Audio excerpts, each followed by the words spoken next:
Oh, that's a big crowd. This was a press conference held amid the greatest transatlantic crisis for a generation. These are accomplishments. And yet, for much of this marathon briefing, Donald Trump saw it as a celebration of this first anniversary of his second term. But look at this. These are all, each line is something that we did. Nobody did that before. And it's big stuff, too. Look, we have the hottest country in the world. The president then suggested that his trip to Davos, and he leaves Washington shortly, would not be the wrecking ball that so many Europeans fear. And we have a lot of meetings scheduled on Greenland. And I think things are going to work out pretty well, actually. The barrage of questions provided no real clarity. How far are you willing to go to acquire Greenland? You'll find out. Overnight, he had posted provocative memes showing that Trump expects to seize Greenland this year. And another that showed European leaders gathered around the Resolute desk with a map in the background that showed the stars and stripes enveloping not just Greenland, but Canada and Venezuela as well. He also addressed the issue that has been so contentious in Britain, the deal with Mauritius to give back the Chagos Islands, but then to lease the critical strategic airbase at Diego Garcia. You know, when they originally were going to do it, they were talking about doing some concept of ownership. But now they're looking to essentially just do a lease and sell it. And I'm against that. You know, it's a reasonably nothing like Greenland, but it's a reasonably important area of the globe. Not to anywhere near Greenland, but I think they should keep it. I don't know why they're doing it. Do they need money? Trump posted last night that the Prime Minister, with regard to the Diego Garcia agreement, had acted with great stupidity, but then implied there was no personal animosity towards Keir Starmer or Emmanuel Macron. I think I get along very well with them. I mean, they always treat me well. They get a little bit rough when they're, you know, when I'm not around, but when I'm around, they treat me very nicely. And, you know, I like both of them. They're both liberal. They've got to straighten out their countries. You can't, you know, London is having a lot of problems, and if you look at Paris, got a lot of problems. And with measured contempt, he rejected Macron's invitation to visit Paris this week, judging him a lame duck. Emmanuel's not going to be there very long, and, you know, there's no longevity there. He's a friend of mine. He's a nice guy. I like Macron, but he's not going to be there very much longer, as you know. Another nation is also in his crosshairs, all based on a misunderstanding of who awards the Nobel Peace Prize. Well, I lost a lot of respect for Norway. And I believe very strongly that Norway controls the Nobel Prize. Thank you all. The president next flies to the heart of a continent that now sees him less as an ally. Thank you very much. And more as a wildly unpredictable threat. Robert Moore, News at 10, Washington.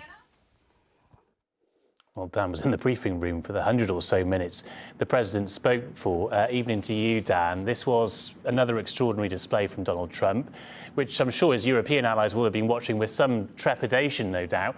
What do you think the rest of the world should actually take away from what he said and the substance of it? Well, it was an absolutely remarkable almost 2 hours. I mean, at the beginning, I thought he was pretty low energy, actually, and a bit incoherent when he was going through some of his achievements that he was setting out to the press. Things kind of, you know, got back on track as he took questions from the press. But, you know, a lot of unanswered questions, really. I think the headline that stood out for me on Greenland was him saying, when he was asked if he would, you know, still consider military action to take it, he simply said, "You'll find out." And he was equally cryptic about the future of NATO as well, which he said when we'll work something out where we'll be happy and where they'll be happy, and equally cryptic too on Iran. You know, he spoke for an hour and 3/4, just short of the presidential record for a press conference held by Joe Biden. But I think many people will come away scratching their heads from this press conference with really not having got many answers to the critical questions at such a key juncture of international diplomacy and the transatlantic alliance.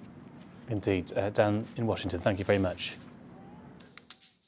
Well, when President Trump arrives in the millionaire's playground of Davos in the Swiss Alps tomorrow, it won't just be the snow-capped mountains that will be cold and frosty. There's been real and heartfelt hostility from other world leaders who are already there and are very angry about his tariff threats over acquiring Greenland. President Macron, who Mr Trump singled out earlier, as we heard, said France preferred the rule of law to brutality and he preferred respect over bullies.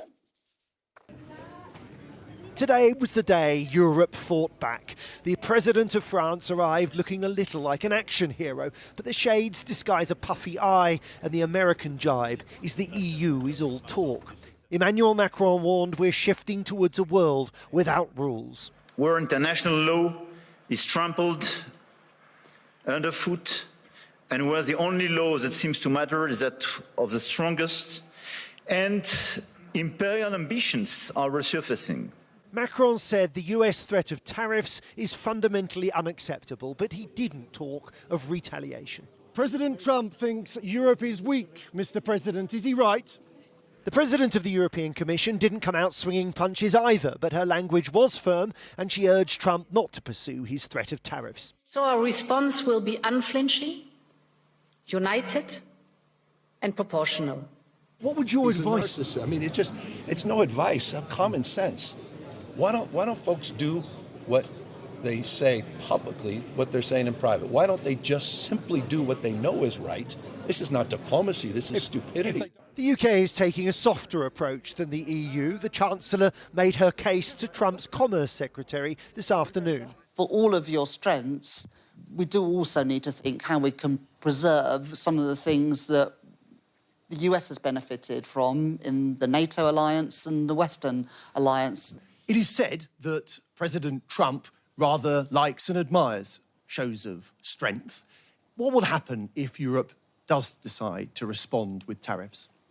Well, then we'll be back to a tit for tat, which is how we began, and it will end in a very positive conversation. So you can start with a kerfluffle, but in the end, right, the United States and Europe are great allies. The United States and the UK are great allies. The pressure on the EU is for action, not words, and it may be about to act. Tomorrow it's expected to formally delay the implementation of the trade deal it signed with President Trump last summer. That would mean that in a little over 2 weeks' time, the EU could impose tariffs on imports from the United States.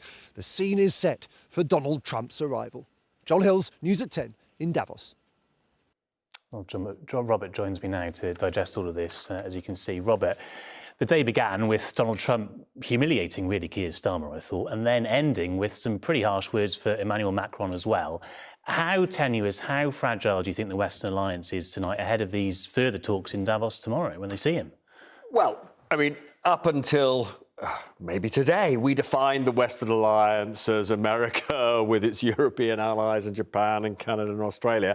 If you were to define the Western alliance without America, it looks pretty robust because pretty much every leader we heard at the World Economic Forum in Davos was highly critical of one individual, not on this occasion Vladimir Putin, but Donald Trump, because of the way he is trying to coerce the rest of NATO, and Denmark in particular as the owner of Greenland, into letting him take control, ownership of Greenland. And, you know, as we just heard in that extraordinary 2-hour press conference, he's not backing down on any of that. And there are sort of a number of sort of really fundamental problems for European leaders, including Keir Starmer. One of them is just if you saw that press conference, and I sat through every single minute of it, I mean, my God, the way that he rambles, the way that he repeats things, some of the things that he says are just literally just completely incoherent. On that basis, you think to yourself, you know, even if you could somehow get your message through, you have no idea actually how he is going to respond because he's becoming even less predictable. There are two big issues here. One is that the security that NATO has delivered is obviously in peril because obviously threats from Russia and China if we have a fragmenting NATO, and that seems to be one possible really awful outcome from what Donald Trump is doing. The other is another economic lurch downward because, we may be on the brink of another leg in the Trump trade war, tariff war, because what's happening over the next few days is the European Union will decide not only, they're going to suspend their trade agreement as Joel has just said, but they may well impose very significant 100 billion worth of European tariffs on America, and they may actually put in place other forms of retaliation, making it much harder for European tech giants, banks to trade with Europe. All of this would not just be damaging for those countries, it would be damaging for the whole globe. It would make all of us poorer, which is why American stocks fell 2% today. The dollar has fallen. This is a big moment. The world is, and I don't want to overstate this, on the verge of, quite a serious economic and security precipice.